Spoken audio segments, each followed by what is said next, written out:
Since the 1980s, there's been this quiet revolution reshaping our world. Governments all over the globe have been selling off huge public resources. We're talking everything from airports to water systems to private companies. This is privatization. And believe it or not, it has a direct impact on things like the price of your train ticket or even the quality of your tap water.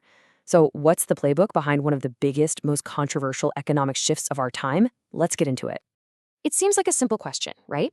But the answer, well, it can be surprisingly complicated. You'd probably assume it's the government, a public asset serving the public. But a lot of the time, that's just not the case anymore. And the story of why that is, well, that reveals the entire playbook of privatization. Let's take Greece as a perfect example. After the 2008 financial crisis, the country was just buried under this mountain of debt. So, to raise cash and raise it fast, they sold off a whole package of 14 regional airports to a German company. That one deal brought in over €1 billion for the Greek government right away, not to mention ongoing fees. This, right here, is privatization in action. So at its very core, that's what we're talking about. It's the transfer of ownership from the state, from the public, over to the private sector. And this can be anything, from massive industries like railways and airlines to the utilities we all depend on, like water and electricity. But why do it? I mean, what pushes a government to sell off something it already owns and controls? Well, it turns out there are a few key reasons, a few key motives behind the move. So you'll usually hear three main arguments for privatization. The first one is the most straightforward. It's about generating income. Quick cash, exactly what Greece needed. The second is that classic efficiency argument, the idea that profit-driven private companies will just always be leaner and more innovative than some clunky government department. And the third reason? It's about taking the politics out of business, letting companies focus on making commercial decisions without politicians getting in the way. At least that's the promise. And that first motive, generating income, is incredibly powerful. The scale here is just staggering. We're talking hundreds of billions of dollars flowing into government bank accounts all over the world. If you're a country facing a massive debt problem, that kind of money creates a huge incentive to sell. And this quote from a UK government paper, it just perfectly captures the official sales pitch. Listen to the language they use. Strip out waste. Improve productivity. Privatization isn't just framed as a sale. It's presented as a vital step towards modernization, a way of shedding assets the state no longer needs to own. Okay, but what happens after the deal is done, after the ink is dry and the money's in the bank? The promises are always big, but the reality, well, it's often a really complicated and mixed bag.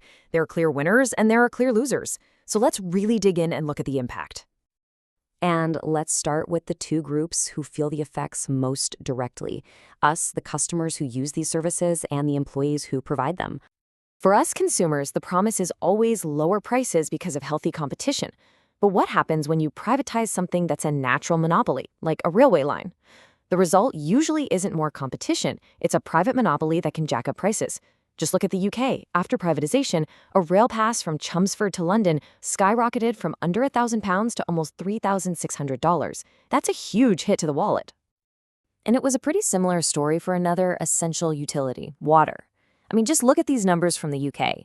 In just a single decade, water bills from companies like Southern and Wessex jumped by nearly 80%. That's a massive hit to a family's budget for something you literally cannot live without. Now, for the workforce, the story has often been even more stark. When a private company takes over, its number one goal is to increase efficiency and maximize profit. And one of the fastest ways to do that? Cut costs. And that, so often, means cutting jobs. 200,000. Just let that number sink in. That's how many jobs were lost in the UK coal industry when it was privatized. That is a staggering figure that represents entire communities, entire towns completely hollowed out in the name of efficiency. And this was not an isolated case, not by a long shot.